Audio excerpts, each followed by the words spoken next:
আজ ফের অধীর রঞ্জন চৌধুরীর প্রচারে উত্তেজনা, যে ছবি আপনারা দেখছেন। প্রচারে বাড়তি নিরাপত্তা সত্ত্বেও গো ব্যাক অধীরের প্রচারে আজ আবার গো ব্যাক স্লোগান।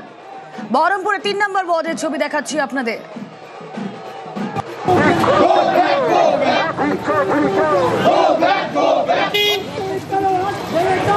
যেই পথে প্রচারে অধীর রঞ্জন চৌধুরী, সেই পথেই তৃণমূল কর্মী সমর্থকরা তারা স্লোগান দিচ্ছেন, গো ব্যাক স্লোগান দিচ্ছেন। কমিশনের নির্দেশে আজ প্রচারে বাড়তি নিরাপত্তা সত্ত্বেও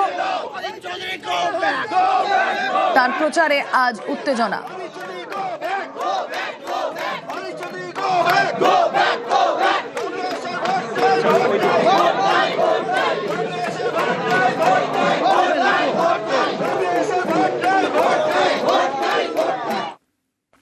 বহরমপুরে 3 নম্বর ওয়ার্ড তৃণমূল কর্মী সমর্থকরা তারা সেখানে জমায়েত করেছিলেন। যেই মুহূর্তে অধীর রঞ্জন চৌধুরী প্রচারে সেখান দিয়ে যাচ্ছেন, তখনই তাকে দেখে গো ব্যাক স্লোগান। জানবো আরো বিস্তারিত, প্রতিনিধি প্রণব রয়েছেন সঙ্গে। প্রণব, গতকালের পর আজ আবারও।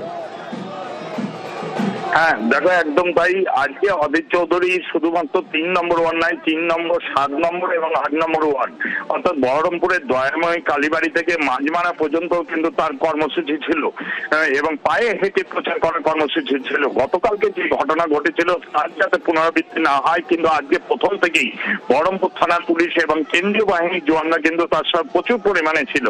3 নম্বর ওয়ার্ডে প্রথমে ঢোকার সঙ্গে সঙ্গে তৃণমূল কর্মীরা তারা কিন্তু রীতিমতো ভাবে গো ব্যাক স্লোগান দিতে শুরু করে এবং তারপরে কিন্তু যখন 7 নম্বর ওয়ার্ড যায়, এবং 7 নম্বর ওয়ার্ড হচ্ছে যে পুরসভার যিনি প্রার্থী নারুগোপাল মুখার্জি, তার নিজস্ব ওয়ার্ড, তিনি সেই ওয়ার্ড থেকে বহরমপুর পৌরসভায় আর কি জিতে তার চেয়ারম্যান হয়েছেন।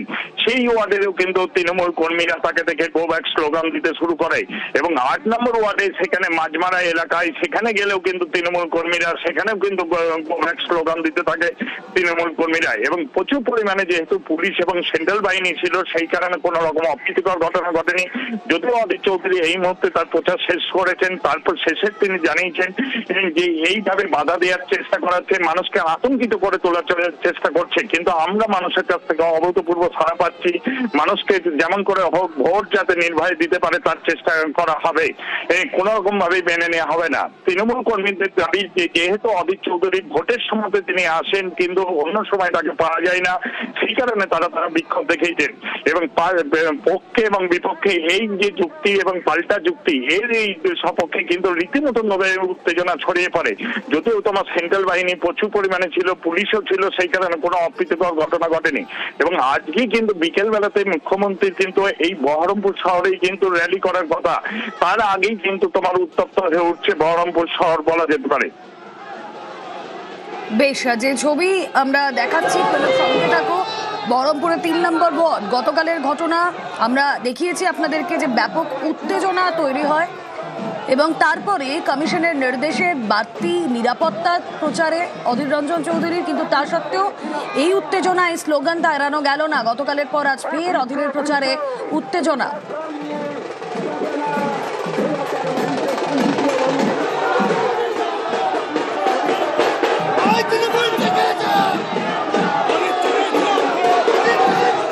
চলে বাজার কুকুরে খেয়ে বলছিল আমাদের কোনো মাথা ব্যথা নাই। আমরা মানুষ যাবো, ভোট চাইবো, রাখবো, ভোট করাবো।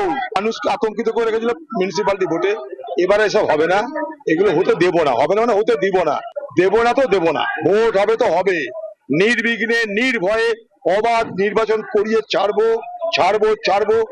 এই শহরকে সন্ত্রাস মুক্ত, ভয় মুক্ত করবার জন্য যা যা করণীয় সব করবো তো করবো। কথা বলবো এই মুহূর্তে তৃণমূল প্রার্থী নারুগোপাল মুখোপাধ্যায় রয়েছেন আমাদের সঙ্গে। নারুগোপাল বাবু, স্বাগত জানাবো আপনাকে নিউজ 18 বাংলায়। অধীর রঞ্জন চৌধুরীর প্রচারে তৃণমূল কর্মী সমর্থকদের গতকালও স্লোগান শাউটিং দেখেছি, আজও তাই, কিন্তু অধীর রঞ্জন চৌধুরী বিশেষ পাত্তা দিচ্ছেন না, কিন্তু এই স্লোগান শাউটিং কেন? বিষয়টা সেরকম নয়। অধীর চৌধুরী এমনি তো বোঝা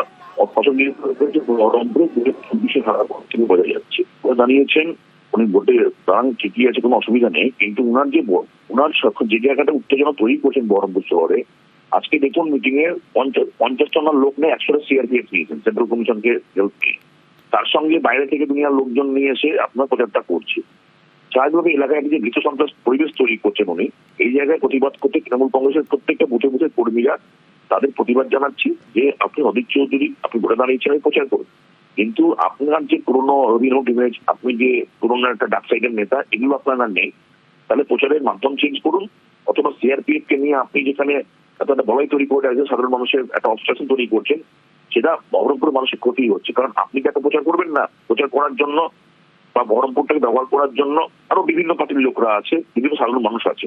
তাহলে সেই জায়গায় দাঁড়িয়ে যদি বহরমপুরটাকে আপনি ইলেকশন কমিশনের মেলগাড়ি দিয়ে এবং তার সঙ্গে আপনার ধরুন পোশাক কিছু হচ্ছে মানে ইভেন্ট ম্যানেজমেন্টের লোক দিয়ে যদি আপনি এটাকে ব্লক করে রাখেন, সেটা সাধারণ মানুষ অসুবিধা হচ্ছে।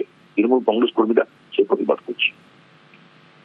অনেক ধন্যবাদ। আমরা কথা বলছিলাম, নারুগোপাল মুখোপাধ্যায় ছিলেন আমাদের সঙ্গে।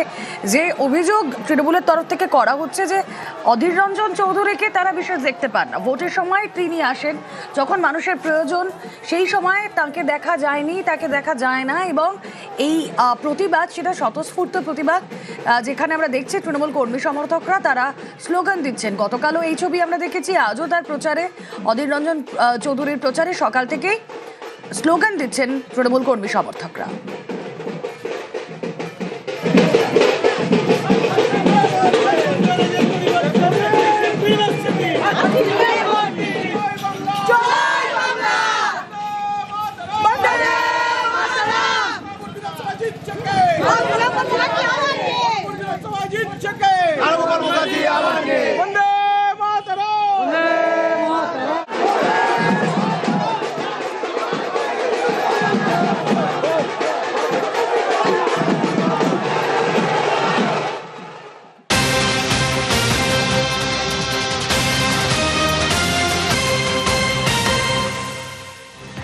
অধীরের প্রচারে গতকাল যে উত্তেজনা হয়, যে অশান্তি হয়, তাতে করা নির্বাচন কমিশন। বহরমপুর থানার আইসির বিরুদ্ধে বিভাগীয় তদন্ত, 4 তৃণমূল কর্মীর বিরুদ্ধেও আইনি পদক্ষেপ। কথা বলবো সোমরাজ বন্দ্যোপাধ্যায়, পরবর্তীতে কথা বলবো সোমরাজের সঙ্গে। যে ছবি আপনাদেরকে দেখাচ্ছি গতকালের ছবি, এবং এরপরই অধীর রঞ্জন চৌধুরী নির্বাচন কমিশনে অভিযোগ করেন এবং তারপরেই করা কমিশন। বহরমপুর থানার আইসির বিরুদ্ধে বিভাগীয় তদন্ত, 4 তৃণমূল কর্মীর বিরুদ্ধেও আইনি পদক্ষেপ। বহরমপুরের প্রচারে মুখোমুখি কংগ্রেস তৃণমূল। বহরমপুরের বটতলায় দুপক্ষের হাতাহাতি, অধীরের প্রচারে অশান্তিতে কমিশনের পদক্ষেপ।